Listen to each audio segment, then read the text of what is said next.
கேள்வி என்ன அப்படின்னு பார்த்தீங்கன்னா, இடது ஓரத்திலிருந்து பூஜா இப்ப எத்தனாவது இடத்துல இருக்காங்கன்றது தான். இப்ப பூஜாவுக்கு இடது பக்கம் 5 பேர் இருக்காங்க. அப்ப பூஜா இடது பக்கத்துல இருந்து கனெக்ட் பண்ணிட்டு வந்தா 6வது இடத்துல இருக்கிறாங்க. பூஜா இடது ஓரத்திலிருந்து 6வது இடத்துல இருக்கிறாங்க.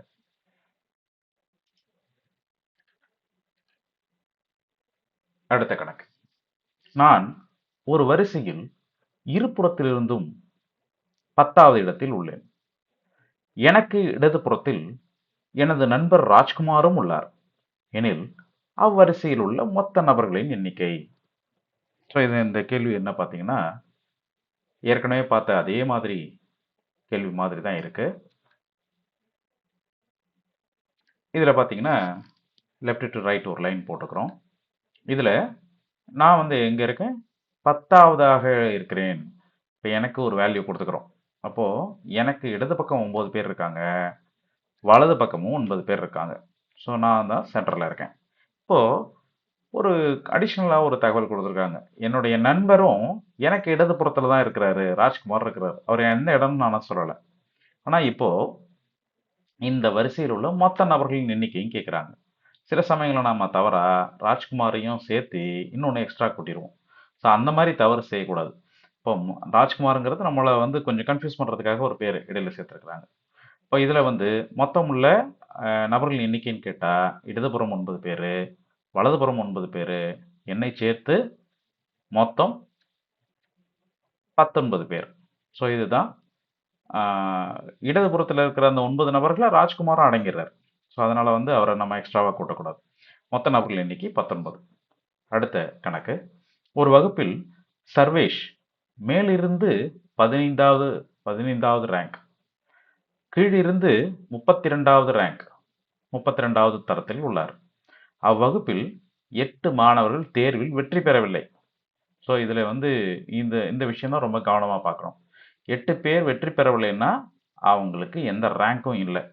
ஸோ அப்போது ரேங்க் ஏற்கனவே ரேங்க் எடுத்திருக்கிறவங்கள மட்டும் தான் நம்ம சொல்லியிருக்கோம். மேலேருந்து கீழே எத்தனாவது ரேங்க்கு, கீழிருந்து மேலே எத்தனாவது ரேங்க்குன்னு. அப்போ ரேங்க் எடுக்காதவங்களும் இங்கே வராங்க இந்த கணக்கில். ஸோ அதை கவனத்தில் வச்சுக்கணும். எனில் அவ்வகுப்பில் உள்ள மொத்த மாணவர்களின் எண்ணிக்கையை கேட்குறாங்க. இப்போ இந்த மாதிரி கணக்கில் என்ன பண்ணணும்னா, நம்ம ஏற்கனவே போட்ட மாதிரி டாப் டு பாட்டம் ஒரு லைன் போட்டுக்கிறோம். இதில் சர்வேஷ் எங்கே இருக்கிறாரு, 15வதாக இருக்கிறாரு. அப்படின்னா அவருக்கு மேலே 14 பேர் இருக்காங்க. ஸோ அதே மாதிரி கீழே இருந்து வரும்போது 32வது தரம் அப்படின்னா அவருக்கு கீழே 31 பேர் இருக்கிறாங்க. ஸோ மொத்தம் ரேங்க் எடுத்த மாணவர்கள் தான், இது எல்லாத்தையும் கூட்டினா மொத்தமாக ரேங்க் எடுத்த மாணவர்கள் தான் நமக்கு கிடைப்பாங்க இல்லையா? இப்போ மொத்தமாக ரேங்க் எடுத்த மாணவர்கள் எத்தனை பேர்? 14, சர்வேஷ் 1 15, இந்த ஒரு 31 கூட்டணும்னா 40, 30, 40, 44, 45, 46 தான் நமக்கு வந்து கிடைக்கும். ஸோ இப்போ சர்வே ரேங்க் எடுத்த பிள்ளைகளோட எண்ணிக்கை வந்து 46. இப்போ ரேங்கே எடுக்காம தேர்வில் வெற்றி பெறாத ஒரு 8 பேர் இருக்கிறாங்க. அப்போ அந்த 46 கூட இந்த தேர்வில் வெற்றி பெறாத மாணவர்கள் 8 பேரையும் கூட்டணும்னா அப்போதான் அந்த வகுப்பில் உள்ள மொத்த மாணவர்களோட எண்ணிக்கை கிடைக்கும். ஸோ அந்த 46 + 8 54. அடுத்த கணக்கு. ஒரு வரிசையில் 14 மாணவர்கள் இருக்காங்க. இடதுபுறத்திலிருந்து வலதுபுறமாக வரிசையா நின்றுட்டு இருக்காங்க. ஸோ லெஃப்ட் டு ரைட்ல வரிசையா 14 மாணவர்கள் நின்று இருக்காங்க. அவர்கள் தங்களுடைய இடங்களை மாத்திக்கிறாங்க. எப்படி மாத்துறாங்க பாருங்க. எப்படி மாத்துறாங்கன்னா, 1வது உள்ள மாணவன், முதல் இடத்தில் உள்ள மாணவன் 14வது இடத்துக்கும், 2வது இடத்துல இருக்கிற மாணவன் 13வது இடத்துக்கும், அதாவது பின்னாடி போயிடுறான். ஃபர்ஸ்ட்ல இருக்கிறவன் லாஸ்ட்டுக்கு போறான். அடுத்து செகண்ட்ல இருக்கிறவன் அவனுக்கு முன்னாடி போய் நின்னுக்கிறான், 13. அப்புறம் வந்து 3வதா இருக்கிறவன் 12வது இடத்துக்கு போறான். இப்படியே மாத்திட்டு வராங்க. அப்ப 14வதா இருக்கிற மாணவன் எங்க போய் வந்து நின்றுப்பான்? முதல் இடத்துக்கு வந்து நின்றுப்பான். ஸோ இப்போ இந்த மாதிரி தலைகீழ ஆயிடுச்சு. இப்போ ஃபுல்லாவே எல்லாரும் மாறிட்டாங்க. அப்படின்னா ஏ அப்படின்னு ஒரு மாணவர் இருக்கார். அதுல அவரு ஏற்கனவே 9வது பிளேஸ்ல இருக்கிறார். இப்போ இடம் மாறின பிறகு அவர் எந்த இடத்துல இருப்பாரு அப்படிங்கிறது கேள்வி. இது கொஞ்சம் நம்மளை கன்ஃபியூஸ் பண்ற மாதிரியான கேள்விதான். ஸோ இப்போ இதில் பார்ப்போம். இந்த கணக்கு எப்படி அப்படின்னு பார்த்தீங்கன்னா, மொத்தம் உள்ள மாணவர்கள் 14 பேர். இதில் இதுக்கு வந்து நம்ம லெஃப்ட் டு ரைட் ஒரு லைன் போட்டுக்கிறோம். இதில் பார்த்தீங்கன்னா இதில் வந்து எல்லா மாணவர்களுமே வந்து என்ன பண்ணிருக்காங்க, இடம் மாறி இருக்காங்க. இடம் மாறி இருக்காங்கன்னா என்ன ஆயிடுச்சு, லைனே ரிவர்ஸ் ஆயிடுச்சு. இப்போ நம்ம ஏற்கனவே போட்ட மாதிரி நம்ம எடுத்துக்கலாம். ஃபர்ஸ்ட் இடமிருந்து வலம் கனெக்ட் பண்ணும்போது 9. இப்போ அதுவே என்ன ஆயிடுச்சு, வலமிருந்து இடமா மாறிடுச்சு. அப்போ அதே கணக்கு நம்ம ஈஸியாக ஏற்கனவே போட்ட மாதிரி போட்டுக்கலாம். அப்போ ஏற்கனவே இடமிருந்து வலம் இருந்தப்போ 9வது இடத்துல இருந்த ஒருத்தர், அவர் தான் ஏ. இந்த ஏ வந்து என்ன வந்தார், 9th பிளேஸ்ல இருந்தார். இப்போ அப்படியே தலைகீழ மாறின பிறகு வலமிருந்து இடம் கனெக்ட் பண்ணோம்னா நமக்கு வந்து அந்த வேல்யூ கிடைச்சிரும். அப்போ வலமிருந்து இடம் எத்தனாவது இடத்துல இருந்திருப்பாரு அப்படின்னு பார்த்தீங்கன்னா, மொத்தம் உள்ளது 14 பேர். இந்த இவரை சேர்த்து 9 பேர் இல்லையா, அந்த 9 கழிச்சிட்டா மீதி 5 பேர் வந்து ரைட் சைடு இருந்திருப்பாங்க. அப்படியே உல்டாவா இப்போ இந்த பக்கம் ரிவர்ஸ்லேருந்து வரும்போது இவர் 5 + 1 6வது இடத்துல இருப்பார். ஓகே, அடுத்த கணக்கு. சிறுவர்கள் உள்ள ஒரு வரிசை. இந்த வரிசையில் அன்பழகன் இடப்புறத்திலிருந்து 10வதாகவும் ரகு வலப்புறத்திலிருந்து 23வது இடத்துலையும் இருக்காங்க. ஸோ அப்போ 2 பேர் கொடுத்துருக்காங்க நமக்கு. அன்பழகன் லெஃப்ட்ல இருந்து 10வது இடம், ரகு ரைட்ல இருந்து 23வது இடம். அவங்க 2 பேரும் அவங்களுக்குள்ள இடம் மாறிக்கிறாங்க. அதாவது என்னாச்சு, அன்பழகன் ரகுவோட இடத்துக்கும் ரகு அன்பழகனோட இடத்துக்கும் மாறுறாங்க. அன்பழகன் இடது புறத்திலிருந்து இந்த மாதிரி இடம் மாறினதுக்கு அப்புறம் என்னாச்சு தெரியுங்களா, அன்பழகன் இடது புறத்திலிருந்து 33வது இடத்துல இருக்கிறார். ஏற்கனவே அன்பழகன் 10வது இடத்துல இருந்தார். இப்போ இடம் மாறின பிறகு அன்பழகன் என்ன ஆயிட்டாரு, இடது பக்கத்துல இருந்து 33வது இடத்துக்கு இருக்கிறார். அப்படின்னா அந்த வரிசையில் எத்தனை சிறுவர்கள் இருக்காங்க மொத்தம் அப்படின்னு கேட்குறாங்க கேள்வி. இப்போ அது போல் லெஃப்ட் டு ரைட் ஒரு லைன் போட்டுக்கிறோம். இதில் ஃபஸ்ட்டு வந்து நம்ம அன்பழகனோட இடம் வந்து 10ங்கிறதுனால அவருக்கு இடது பக்கம் 9 பேர் இருக்காங்க, அன்பழகனை சேர்த்து 10. ஸோ அடுத்ததாக அது போல் ரகு 23வது இடம் ரைட் சைடில் இருந்து, அப்போ ரகுவோட ரைட் சைடில் 22 பேர் இருக்கிறாங்க, ரகு சேர்த்து 23. இப்போ 2 பேரும் இடம் மாறிட்டாங்க. என்ன ஆயிட்டாரு, ரகு வந்து 10வது இடத்துல வந்து நின்றுட்டாரு, அன்பழகன் வந்து ரகுவோட இடம் அதாவது 23வது இடத்துல போய் நின்றுட்டாங்க, அந்த வலப்பக்கம் இருந்து 23வது இடத்துல. இப்போ என்ன சொல்லியிருக்காங்க, ஒரு அடிஷ்னல் பாயிண்ட் நமக்கு சொல்லியிருக்காங்க. இப்போ அன்பழகனோட பிளேஸ் எப்படி இருக்குன்னா லெஃப்ட்லேருந்து 33. அப்போ லெஃப்ட்லேருந்து எத்தனாவது இடம், 33வது இடத்துல இருக்கிறாரு. இப்போ வரிசையில் மொத்தம் உள்ள நபர்கள் கேட்கணும்னா அன்பழகனோட சேர்த்து லெஃப்ட்லேருந்து 33 இருக்கு, அன்பழகனுக்கு ரைட் சைடில் ஒரு 22 இருக்கு. அப்போ 33 22 கூட்டினா மொத்தம் வந்து 55 சிறுவர்கள் இந்த லைனில் இருக்கிறாங்கன்றதை நம்ம கண்டுபிடிக்கலாம். ரைட், அடுத்த கேட்டகரி சம்ஸுக்கு போகிறோம். ஸோ இங்கே நம்பர் அண்ட் லெட்டர், இதோட இந்த நம்பருக்கும் லெட்டருக்கும் உள்ள அந்த ஒரு தொடர்ச்சி, அதை வச்சுட்டு நம்ம வந்து இந்த சம்ஸை போட போகிறோம். கண்டினியூட்டி பார்க்கலாம். இந்த மாதிரியான எண் தொடர் அல்லது எழுத்து தொடர் கொடுத்துருப்பாங்க, ஒரு sequence, number sequence or letters sequence கொடுத்துட்டு அதில் இருக்கக்கூடிய எண் அமைப்பு அல்லது எழுத்து அமைப்போடைய நிலையை வந்து கண்டுபிடிக்க சொல்லுவாங்க. எத்தனாவது இடத்துல இருக்குது அந்த எண் அப்படிங்கிற மாதிரி கணக்குகள் இருக்கும். இந்த கணக்கில் நாம் கவனத்தில் வச்சுக்க வேண்டிய விஷயம் அப்படின்னு பார்த்தீங்கன்னா ஒரு 3 டேர்ம்ஸ் இருக்குது. ஸோ இதை வந்து நம்ம ஞாபகத்தில் வச்சுக்கணும். ஸோ என்ன 3 டேர்ம், முன்னதாக, ஒரு எண்ணுக்கு முன்னதாக, ப்ரிசீடட் பை, இங்கிலீஷில் சொல்லணும்னா ப்ரிசீடட் பை. அடுத்தது வந்து தொடர்ந்து, ஃபாலோட் பை, இந்த எண்ணை தொடர்ந்து, ஒரு குறிப்பிட்ட எண்ணை தொடர்ந்து இந்த எண் வரும் அல்லது இந்த குறிப்பிட்ட எழுத்தை தொடர்ந்து இந்த எழுத்து வரும் அப்படின்னா ஃபாலோட் பை. ஸோ இந்த 2 நம்பர்ஸ் ஞாபகம் வச்சுக்கணும். தென் அது மட்டும் இல்லாமல் அந்த வார்த்தை, அந்த டேர்ம்ஸ் ஞாபகம் வச்சுக்கணும். அது இல்லாமல் எண்ணிக்கை எத்தனை அப்படிங்கிறது கேட்பாங்க, எந்த எண்ணை கேட்குறாங்கன்றதையும் தெளிவாக நம்ம அந்த கேள்வியில் படிக்கணும். எப்போவுமே காம்படிட்டிவ் எக்ஸாமை பொறுத்த வரைக்கும் பார்த்தீங்கன்னா அந்த கேள்வியை நம்ம அவசரமாக படித்து தவறாக புரிந்து கொண்டு நமக்கு தெரிந்த அந்த விடையே வந்து நம்ம என்ன பண்ணுவோம், தவறாக பண்ணுவோம் அவசரத்தில். ஸோ இந்த மாதிரியான சம்ஸ் போடும்போது கேள்வியை நம்ம ஒரு முறைக்கு 2 முறை நன்றாக தெளிவாக படிக்கணும். இந்த மாதிரியான வார்த்தைகள் நமக்கு வந்து சில சமயங்களில் குழப்பங்களை ஏற்படுத்தக்கூடும். அதை நினைவில் கொண்டு மாணவ செல்வங்கள் வந்து கவனமாக இந்த மாதிரியான கணக்குகளை வந்து கையாளணும். முதல் கணக்கு பார்ப்போம். இதில் ஒரு எண் தொடர் கொடுத்துருக்காங்க. கீழ்கண்ட எண் தொடரில் 9 என்ற எண்ணை முன்னதாக கொண்டும் 6 என்ற எண் தொடர்ந்து வரும் வகையில் உள்ள 7களின் எண்ணிக்கை. இப்போ கேட்குறாங்க எத்தனை 7 இருக்குன்னு கேட்குறாங்க. என்ன கண்டிஷன், 9 என்ற எண்ணை முன்னதாக கொண்டு இருக்கணும், 9 முன்னாடி இருக்கணும். அப்புறம் 6 என்ற எண் தொடர்ந்து வரணும். தொடர்ந்து வர்றதுனா என்னது? பின்னாடி வரணும். Followed by 6 preceded by 9. எந்த நம்பருக்கு முன்னாடி வரணும் 9? 9 என்ற எண்ணை முன்னதாக கொண்டும் 6 என்ற எண் தொடர்ந்து வரும் வகையிலும். அப்போ 7ங்கிற நம்பருக்கு முன்னாடி 9 இருக்கணும், பின்னாடி 6 இருக்கணும். இது மாதிரி எத்தனை 7 இருக்குன்னு கேட்டிருக்கிறாங்க. ஸோ இப்போ இதை பார்த்தா முன்னதாக இந்த 3 டேர்ம்ஸ் சொன்னோம், அதை ஞாபகம் வச்சுக்கணும். ஸோ இப்போ நம்ம என்ன கண்டுபிடிக்க வேண்டியது? 7களோட எண்ணிக்கையை கண்டுபிடிக்கணும். முன்னாடி 9 இருக்கணும், பின்னாடி தொடர்ந்து வரக்கூடியது 6 இருக்கணும். இப்போ இந்த மாதிரி 9, 7, 6 எத்தனை இருக்கு அப்படின்னு பார்த்தீங்கன்னா 1, 2. ஸோ இந்த கண்டிஷனோட இருக்கிறது 2 தான் இருக்குது. ஓகே, அடுத்த கணக்கு. கீழ்கண்ட எண் தொடரில் 3 என்ற எண்ணை முன்னதாக கொண்டும் 7 என்ற எண் தொடர்ந்து வராமலும் உள்ள 5களின் எண்ணிக்கை. இந்த பாருங்க, இப்போ இந்த கண்டிஷனில் பார்த்தீங்கன்னா 3 என்ற எண் முன்னாடி இருக்கணும், ஆனால் 7ங்கிறது பின்னாடி வரக்கூடாது. யாருக்கு பின்னாடி? 5க்கு பின்னாடி. 5க்கு முன்னாடி 3 இருக்கணும், 5க்கு பின்னாடி 7 இருக்கக்கூடாது, ஆனால் வேற எந்த எண் வேணா வரலாம். ஸோ இப்போ இந்த கண்டிஷனில் இந்த எண் தொடரில் என்னென்ன இருக்கு அப்படின்னு பார்க்குறோம். இப்போ பார்க்கும்போது இதில் பார்த்தீங்கன்னா நம்ம கீழே பாருங்க,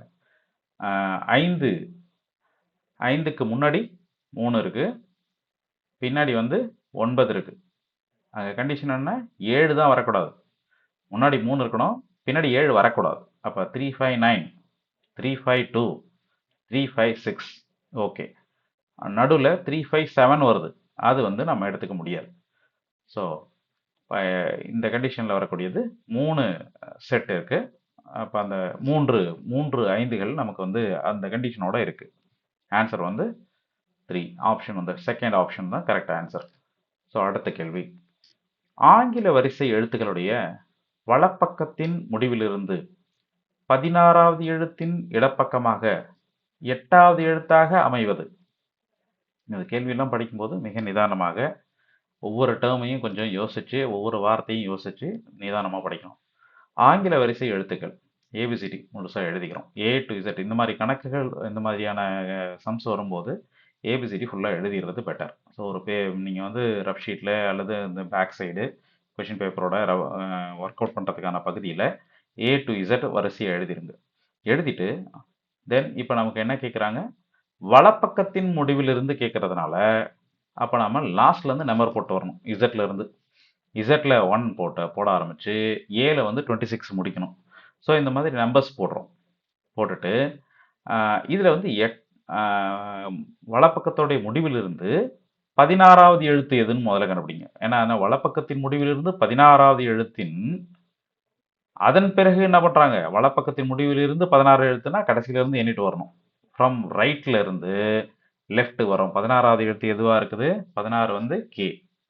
ஸோ இப்போ கேவுக்கு அந்த 16வது எழுத்து தான் கே. அந்த 16வது எழுத்தின் இடப்பக்கமாக 8வது எழுத்தாக அமைவது எது? அதாவது இன்னும் நம்ம என்ன பண்ணுறோம்? இடப்பக்கம்னா அதுக்கு இன்னும் லெஃப்ட் சைடு போகிறோம்.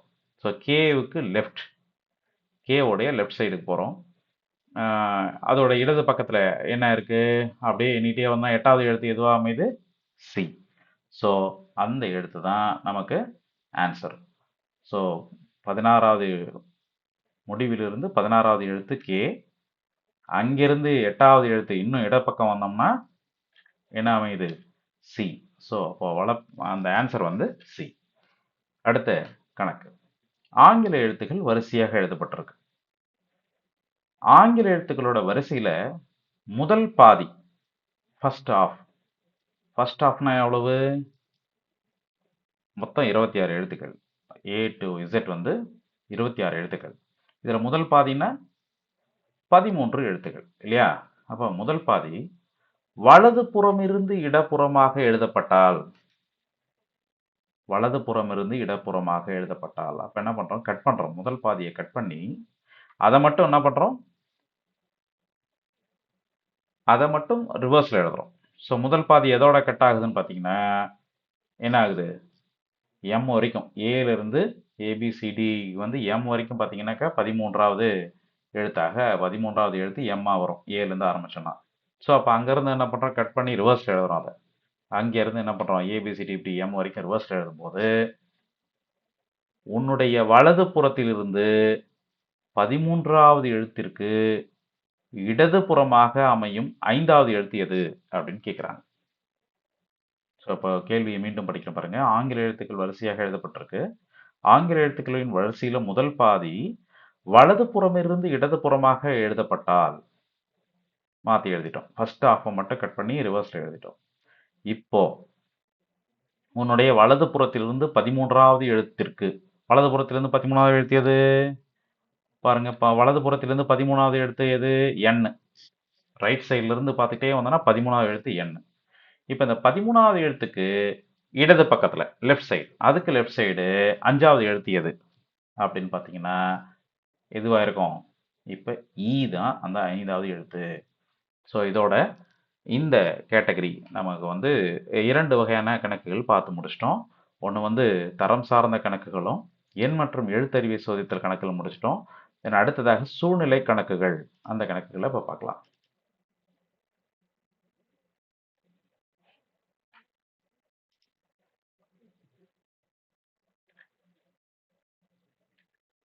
Situation related problems.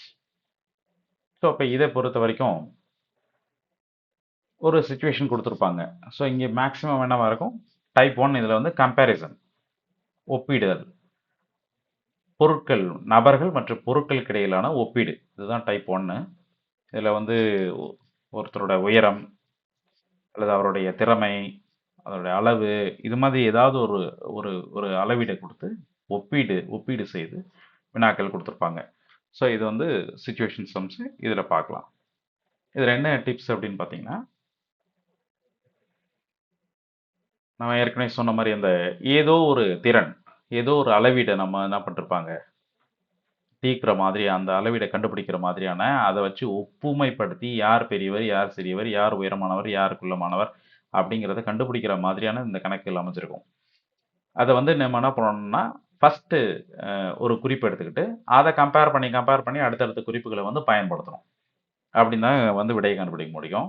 இதில் என்ன பண்ணணும்னா, ஒவ்வொரு அளவுக்கும் என்ன பண்ணணும், நாமே ரஃப்பாக வந்து ஒரு யார் உயரமானவங்கன்னா நீட்டான கோடு, குள்ளமானவங்கன்னா அது குள்ளமான கோடு, அந்த மாதிரி போட்டு நம்ம வந்து ஒரு குறிப்புகள் படம் வரையணும்.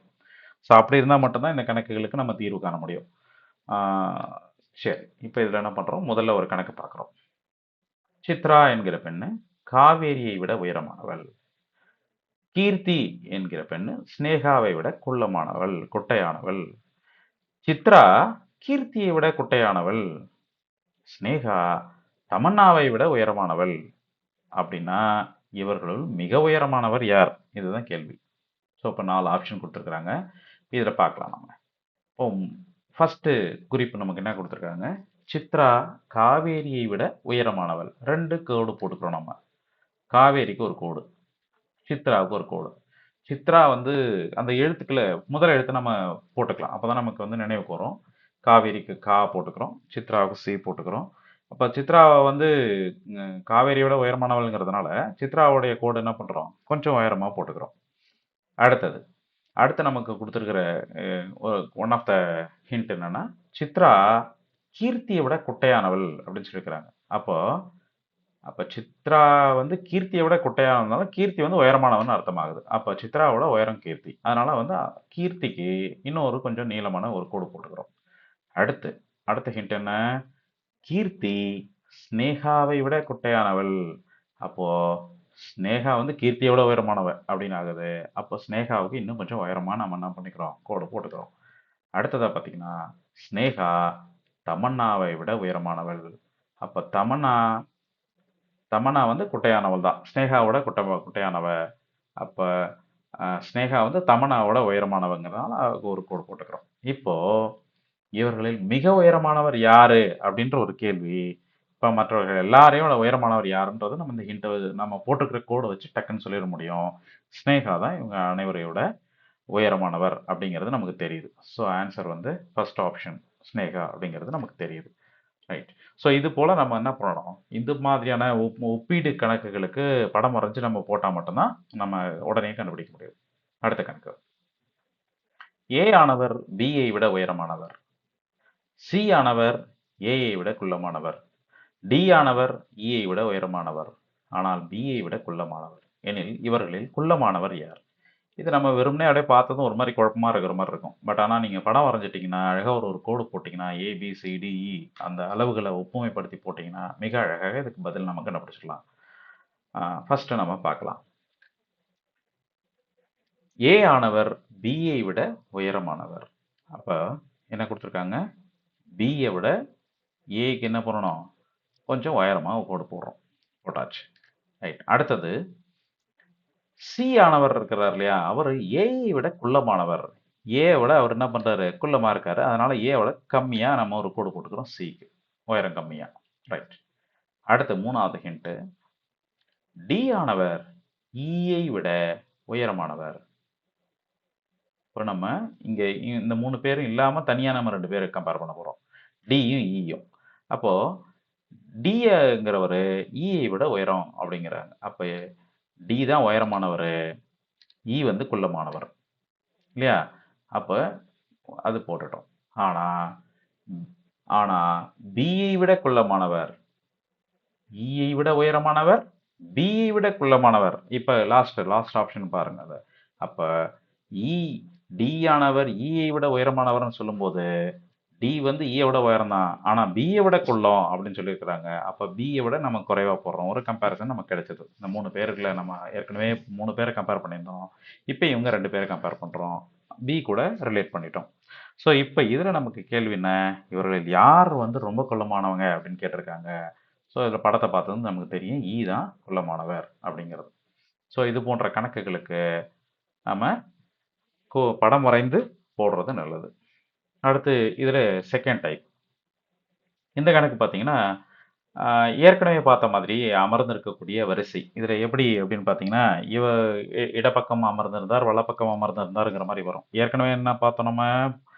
ஏற்கனவே நம்ம கேட்டகரியில் பார்த்ததுல நம்ம என்ன பார்த்தோம்னா, அங்கே வந்து ரேங்க் பார்த்துருந்தோம். இத்தனாவது இடத்துல அமர்ந்திருந்தார்.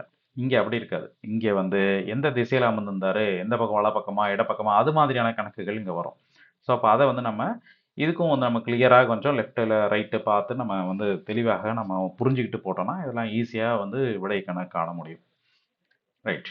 இந்த கணக்கில் நம்ம பார்க்கலாம். இதுக்கு என்ன நம்ம வந்து கவனிக்க வேண்டியது என்னென்னா, இடப்புறமாக வலப்புறமாக என்ற வார்த்தையில் இடப்படக்கூடிய குறிப்பை கரெக்டாக நம்ம வந்து பயன்படுத்தணும். எந்த பக்கம் அப்படிங்கிறத கவனித்து பயன்படுத்தணும்.